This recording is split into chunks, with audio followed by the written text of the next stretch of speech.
Salut, c'est Igloo, le Mac de l'habitat avec Cédric Simonin. Bonjour Cédric. Bonjour Eric. Alors notre série préférée dans Igloo, c'est pas Breaking Bad, c'est pas la Casa des Papel, c'est les crédits immobiliers, les taux de crédit immobilier. Et notre star à l'affiche, notre acteur principal, c'est Clément l'orphelin.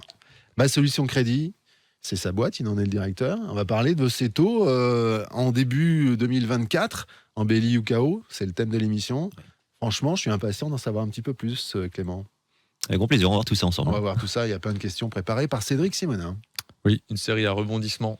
Netflix nous a demandé les droits, Ouais. on a refusé. Ah oui, Mais nous, on est les pas garde que- pour nous, attends. Ouais, on les garde c'est pour bon. nous. Donc effectivement, entre embellie et chaos, le marché du crédit immobilier semble naviguer sur des eaux tumultueuses, avec des taux d'intérêt fluctuants et une économie mondiale en constante évolution. Quelles sont les perspectives pour les acquéreurs et les investisseurs? Quels impacts ces tendances auront-elles sur le marché du logement en France? Nous allons le voir dès à présent avec Clément. Pour commencer, est-ce que vous pouvez nous dresser une rétrospective de l'année 2023 en ce qui concerne ce marché du crédit immobilier? Ouais. Et puis avec l'effet marquant, tendance principale, etc. etc. Oui, bien sûr. Alors, déjà, on a les taux qui ont continué de fortement augmenter. Puisqu'en janvier 2023, on avait des taux en moyenne sur 25 ans aux alentours de 2,90. Et à fin décembre, on tournait plutôt aux alentours des 4,40. Donc ça, forcément, ça a continué d'impacter le budget des ménages, puisque par exemple, pour 1 000 euros de mensualité, donc tous les mois, on pouvait emprunter 213 000 euros en janvier, et on est passé à 180 000 euros en décembre. Donc on voit qu'on a effectivement une continuité dans la chute de la capacité d'emprunt des ménages, pour faire suite à ce qu'on avait connu en 2022. Une petite claque. Oui. Ouais. Donc on achète moins bien, quoi. Exactement. Forcément. Du coup, les conséquences à cette évolution constante des taux, c'est qu'on a eu une baisse du volume des transactions immobilières. Donc à fin septembre 2023, les derniers chiffres qu'on a entre les mains officiels, on avait eu 928 000 transactions effectuées sur les 12 derniers mois glissants, là où en 2022, on était à 1,13 million. Donc on voit qu'il y a une baisse considérable du nombre de transactions. On a également eu Une petite claque encore. Et encore septembre, ça veut dire que depuis, ça a peut-être encore chuté. Ça a encore Oui. chuté. Forcément. Ça a encore chuté. Tout à fait, ça a encore chuté. Ouais. On a également eu une légère baisse des prix, mais qui reste relative par rapport à la baisse de la capacité d'emprunt des ménages, puisque sur les appartements dans l'ancien, ils n'ont baissé que 2%, et on est à 1,6 sur les maisons dans l'ancien. Donc voilà, il y a eu des petits effets, mais qui restent limités par rapport aux conséquences qu'on a eues sur la capacité d'emprunt, comme on l'a vu avant. Alors que je vous laisse Ouais. juste respirer. Ce qu'on avait déjà dit, c'est que s'il fallait récupérer en prix, en baisse de prix, l'augmentation des taux d'intérêt, ce serait On est à 25% de baisse Ouais. de prix Ouais. du marché de l'ancien, ce qui serait là un vrai chaos en plus pour le marché immobilier. C'est ça, parce que là on parle de 2023, mais si on reprend le début de la hausse des taux, qui a commencé en 2022, au final entre le début de la hausse et fin 2023, ça fait effectivement une baisse de la capacité d'emprunt de 30 à 35%. C'est ça. Donc ce qui est encore plus impactant. Ouais. Et on a donc forcément, par rebond, également eu une forte diminution du nombre de crédits accordés, puisque là aussi, sur une année glissante, il y a eu 42% en moins de crédits accordés. Petite Ouais, donc claque encore. ça veut tout dire. Donc en fait, si on résume, les prix ne baissent pas, les taux augmentent, donc les gens achètent moins. Ouais. Ouais. Tout simplement. C'est compliqué. C'est ça. Alors est-ce que ça va continuer? Je Eh ben, retise l'émission. Donc chaos ou embellie, on continue. quel Clément teasing. l'orphelin. Donc, épisode 2. Quelles sont les perspectives maintenant sur le marché du crédit en 2024? Et puis, est-ce qu'il y a des changements majeurs à anticiper? Alors, déjà, on l'a vu lors de la précédente émission, il y a la prolongation et l'élargissement du prêt à taux zéro. On n'y reviendra pas en détail, mais qui va forcément nous aider en 2024 sur certains types de projets. Voir l'émission précédente. Voir Exactement. l'émission précédente. On a, et on le sent nous au quotidien dans notre activité, la volonté des banques de prêter de nouveau. Donc, elles vont, sur certains aspects de l'étude du dossier, desserrer certains critères. Elles vont aussi aider elles-mêmes à l'acquisition, puisque certaines banques aujourd'hui proposent une bonification du prêt à taux zéro en mettant, en plus du prêt à taux zéro réglementaire, 20 000 euros encore à taux zéro. Donc c'est une offre commerciale, mais qui va forcément, là aussi, améliorer la capacité d'emprunt des ménages. On a le droit de citer qui le fait?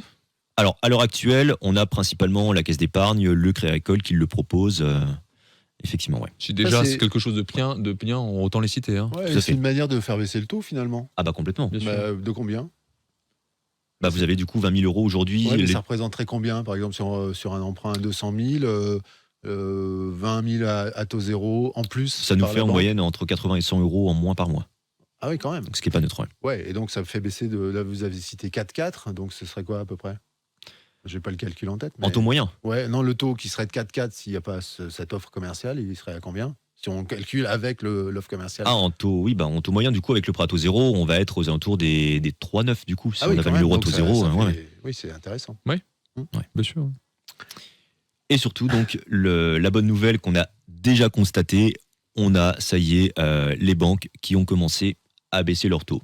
Donc, on a principalement une banque qui, début janvier, a baissé de 0,40. Attention, c'est pas rien. Hein. Donc, 0,40, c'est barème au 9 janvier. Donc, aujourd'hui, certaines banques peuvent nous proposer des taux légèrement inférieurs à 4%. Ok, donc comment ces taux peuvent influencer les emprunteurs là, en 2024 ? Du coup, ça va leur offrir un nouveau souffle et une capacité d'emprunt supplémentaire, hein, si je peux dire. Puisque, par exemple, sur 300 000 euros empruntés sur 25 ans, quand les taux étaient à 4,40, on avait des mensualités à 1 650 euros. Et là, si on navigue aux alentours des 4%, on arrive à 1 580. Ce qui fait quand même un écart de 70 euros par mois, hein, ce qui n'est pas négligeable. Et si on le ramène sur 25 ans, ça nous fait 21 000 euros en coût de crédit d'écart. Ouais. Donc on voit effectivement que ça va évidemment nous aider au niveau de la faisabilité de certains projets. Oui, vous avez dit capacité supplémentaire, mais en même temps par rapport au pire. Parce que 4,4, c'est peut-être un peu le sommet de la pyramide. Maintenant, il faudra que ça continue à baisser pour que vraiment ça devienne intéressant et pour relancer tout ça, non? Je me trompe? Oui, je n'ai pas... Enfin, je parle sous couvert de Clément l'orphelin, mais on ne va pas revenir au taux qu'on a connu auparavant. Ça, il faut oublier. On va revenir à un équilibrage avec une machine qui se grippe. Les banques qui n'ont pas fait beaucoup de crédit immobilier ces derniers temps, qui doivent quand même recharger un peu la machine. Donc, on va retrouver cet équilibre-là. Et je pense que pendant quelques années, on va se situer dans ces taux-là. Voilà. Mais on ne descendra pas beaucoup plus bas. Donc, pour les gens qui étaient attentistes, alors ceux qui espèrent une baisse fulgurante des taux, ils peuvent s'asseoir dessus, je pense. Ceux qui pensent... Oui, il faut le dire tel qu'il est. Parce que, franchement, j'en vois des gens qui disent j'attends, ils passent leur vie à attendre. Et puis, il y a le train qui passe 10 fois, quoi. Et après, ils se plaignent. S'il avait su. Donc, c'est un peu embêtant. On voit que finalement certains qui ciblaient sur une baisse fulgurante des prix de l'immobilier, non. Dans le neuf, ça ne pourra pas baisser parce que les coûts de construction sont tellement élevés, des matières premières, etc., que là on est au taquet avec des marges très très faibles. Dans l'ancien, les gens ne vendent pas. Avec les impacts que ça a sur le marché de location, puisque plus personne ne bouge. Attendre et espérer que les taux baissent et donc que les prix soient les mêmes, mais que les gens aient une meilleure capacité d'emprunt. C'est un peu, ça prend... Pour l'instant, ça prend un peu la direction. Donc c'est plutôt positif. Par rapport aux conditions de crédit qui sont proposées par les banques, est-ce qu'il y a eu des modifications significatives en 2023 ? Et puis, est-ce qu'on peut s'attendre à des conditions plus avantageuses en 2024 ? Là, je parle vraiment des conditions hors taux. Ouais. Alors, déjà en 2023, on a eu le maintien des fameuses normes du HCSF. Donc, c'est principalement... HCSF ? Du Haut Conseil de stabilité financière. Donc, c'est principalement... le taux d'endettement qui ne doit pas dépasser 35% assurance comprise et la durée de l'emprunt qui ne doit pas dépasser 25 ans. Donc ça, c'est resté inflexible, ça n'a pas bougé courant 2023. On a également eu l'apport nécessaire pour financer les projets qui en moyenne a fortement augmenté, puisqu'aujourd'hui, selon une étude récente de Century 21, on est en moyenne à 35% du montant du projet en apport et en termes de montant, on a une moyenne à 90 000 euros. Voilà. Donc, après, on ne dit pas moyenne nationale. De moyenne nationale. Et je précise qu'il ne faut pas pour chaque projet 35% d'apport. Aujourd'hui, on finance tout à fait sans aucun problème des projets avec, entre guillemets, uniquement les frais de notaire en apport, ce qui représente 10% du montant de l'acquisition. Donc après, c'est toujours l'étude de l'ensemble du dossier qui va compter. Quel montant d'apport il me faut pour couvrir les frais de notaire et pour respecter les 35% de taux d'endettement. Voilà. Donc, ce n'est pas effectivement une règle générale pour chacun des dossiers. Il faut toujours l'étudier au cas par cas. Mais de manière générale, oui, il y a eu une augmentation de l'apport. Sur la durée, il y a des choses qui ont bougé ? Alors sur la durée, la durée aujourd'hui, elle a augmenté fortement entre 2019 et 2022 et elle est restée au plus haut puisqu'aujourd'hui, 6 dossiers et demi sur 10 se font sur une durée comprise entre 20 et 25 ans. Donc là, en termes de durée, on est effectivement sur le plus élevé et ça n'a pas bougé courant 2023. Et puis, on a également eu en 2023 notre problématique du taux d'usure qui a été réglée, puisqu'au 1er février, pour contrer les blocages qu'on avait connus en 2022, le gouvernement avait décidé de mensualiser le calcul du taux d'usure. Donc les complications qu'on a connues quand c'était revu trimestriellement, sur ça a été réglé courant 2023. Donc on nous donne quand même un petit peu d'oxygène sur fin 2023 et puis début 2024. Hein. Ouais. Est-ce qu'il y a des nouvelles tendances ou des innovations dans le domaine du crédit immobilier que les auditeurs devraient connaître hein, pour mieux gérer leur projet IMO en 2024? J'avais entendu parler des prêts verts. Oui, tout à fait. Alors, Jacques. J'avais peur que vous la J'ai appuyé sur le buzzer. Effectivement, les banques sont de plus en plus sensibles au sujet d'actualité qui concerne tout le monde, à savoir les normes énergétiques et le climat. Donc les banques elles-mêmes vont mettre en place des règles spécifiques par rapport à la classification énergétique des biens. Donc tous les biens aujourd'hui qui sont énergivores, donc qui sont classés E, F ou G, déjà quand c'est du locatif, s'il n'y a pas de travaux prévus, les banques ne veulent plus les financer. Et on constate que même pour de la résidence principale où il n'y a pas les mêmes contraintes réglementaires, les banques attachent quand même une réelle importance à la réalisation de travaux. Puisque on sait très bien que si les biens sont énergivores, ils vont consommer davantage. Et donc, dans le budget des ménages, ça va peser. Donc, les banques, de plus en plus, vont demander à ce que des travaux soient réalisés pour ces biens qui sont mal classés et pour justement favoriser la réalisation de ces travaux. Donc, il y a déjà les aides qui sont proposées par le gouvernement, mais les banques elles-mêmes vont mettre en place un barème spécifique où, si le bien est bien noté, par exemple, on est en A, B ou C, on aura un taux plus avantageux que si on était en D ou en E, par exemple. Donc les banques poussent aussi effectivement à ce qu'on ait des travaux qui soient réalisés et l'amélioration du DPE. Voilà, donc A, c'est les logements les plus vertueux, donc on peut dire que prêt vert rime avec logement vertueux. En conclusion, pour que nos auditeurs puissent préparer au mieux leur crédit immobilier, vous avez 2-3 conseils à leur donner là pour 2024 ? Bien sûr, alors déjà, faites de nouveau revalider votre capacité d'emprunt. Parce que ce qu'on a calculé, par exemple, au cours des 3 derniers mois, on l'a vu en début d'émission, en décembre, les taux étaient à 4,40. Aujourd'hui, on arrive à être à 4%, voire un peu moins. Donc forcément, ça va changer la capacité d'emprunt et rendre des projets réalisables ou en tout cas, peut-être passer sur un 3 pièces alors qu'on aurait été sur un 2 pièces fin d'année. Voilà, donc ça c'est la première chose hyper importante et à faire régulièrement, c'est revalider le budget.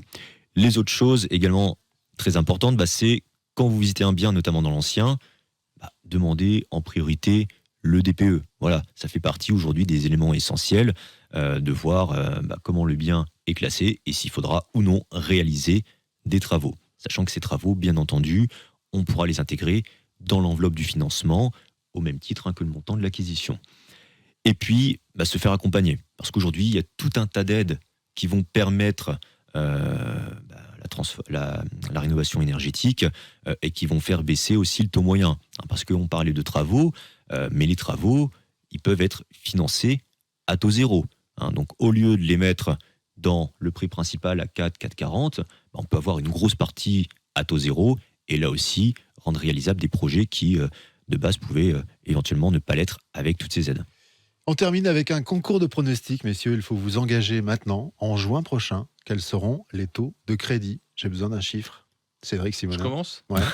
Et je prends des risques parce que pour l'instant, depuis 6 ans, je me suis pas loupé. C'est pour ça que je prends le risque aussi avec vous. Allez, je mets... On est à combien ? On est à 4 à peu près là. Hein, on dit... Aujourd'hui, ouais.